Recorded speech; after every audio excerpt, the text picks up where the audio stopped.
பெண் குழந்தைகளுக்கு அப்பா சொல்லித்தர வேண்டிய 12 விஷயங்கள்.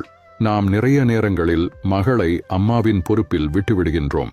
வயது வந்த பெண் குழந்தையை அடிக்காதீர்கள் என்று கூறுவார்கள். அம்மாவுடன் கூட்டணி அமைத்துக்கொண்டு அவர்கள் ஒதுங்கி விடுவதால் அவர்கள் வாழ்வில் என்ன நடக்கிறது என்றே அப்பாக்களுக்கு தெரியாமல் போய்விடும். பெண் குழந்தைகளுக்கு அப்பாக்கள் சொல்லித்தர வேண்டிய விஷயங்கள் நிறைய உள்ளன.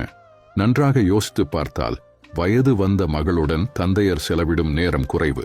ஆங்கிலத்தில் குவாலிட்டி டைம் என்று சொல்லுவார்கள். அதைப்போல முக்கியமான விஷயங்களை கேட்டறிய வேண்டும். அவர்கள் நம்முடன் பேசும்போது நிறைய விஷயங்கள் தெரிய வரும்.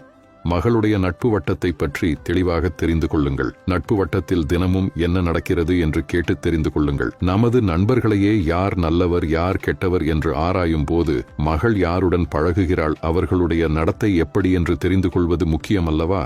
கல்வியின் முக்கியத்துவத்தை எடுத்துச் சொல்லுங்கள். ஒரு காலத்தில் பெண்களுக்கு கல்வி மறுக்கப்பட்டது. தற்போது கல்வியில் பெண்கள் சாதனை செய்கிறார்கள். கல்வியில் அவருடைய சந்தேகங்களை கேட்டு விளக்கம் கொடுங்கள்.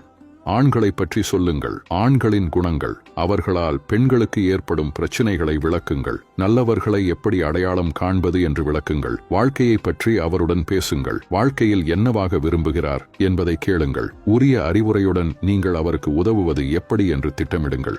கடை, ஷாப்பிங் என்று அழைத்துச் செல்லுங்கள். பெண்கள் அந்த இடங்களில் எப்படி நடந்து கொள்கிறார்கள், ஆண்கள் எப்படி நடந்து கொள்கிறார்கள் என்பதை அவர் அறியட்டும். பொது இடங்களில் கடைபிடிக்கும் நாகரீகம், எப்படி உடை அணிகிறார்கள் என்பதை அவருக்கு சொல்லிக் கொடுங்கள்.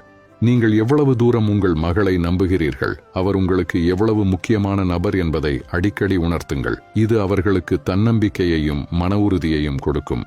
நம் குடும்பத்தை பற்றி அவருக்கு எடுத்துச் சொல்லுங்கள். குடும்ப வரலாறை அவர் அறியட்டும். முன்னோர்களின் சிறப்புகளையும் பற்றி அவர் தெரிந்து கொள்ளட்டும். உங்கள் வரலாற்றையும் கொஞ்சம் சொல்லுங்கள். நீங்கள் எப்படி எங்கு படித்தீர்கள், உங்கள் இளமை காலம், உங்கள் பொழுதுபோக்குகள், நீங்கள் எப்படி இந்த நிலைக்கு வந்தீர்கள், உங்கள் குடும்பம் அடைய வேண்டிய இலக்கு ஆகியவற்றை அவருக்கு தெளிவாக சொல்லுங்கள்.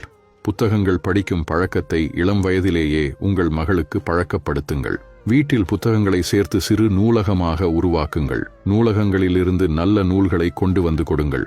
உடலளவிலும் மனதளவிலும் பலசாலியாக உருவாக்குங்கள். வெளியுலகில் எந்த மாதிரி பிரச்சனைகள் வரும், அதை எப்படி சமாளிப்பது என்று சொல்லிக் கொடுங்கள். மேலும் தற்காப்பு கலைகளையும் சொல்லிக் கொடுங்க.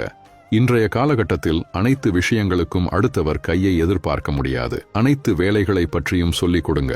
ஆண்கள் வரவேண்டும் என்று காத்திருக்கவும் கூடாது. வீட்டில் ஃபியூஸ் போடுவது, வண்டி டயரை மாற்றுவது போன்ற சிறு சிறு வேலைகளை கற்றுக் கொடுங்கள். இவை எல்லாவற்றையும் விட நீங்கள் ஒரு உதாரணமான வாழ்க்கை வாழுங்கள். உங்களை பற்றி உங்கள் மகள் பெருமைப்படட்டும். உங்கள் மனைவியை மதியுங்கள். உங்கள் மனைவி எப்படி உங்களை நடத்துகிறாரோ அதைத்தான் உங்கள் மகளும் தன் கணவனிடம் செயல்படுத்துவாள். பெண் குழந்தை பெற்ற அனைத்து அப்பாக்களுக்கும் பகிருங்கள். நன்றி.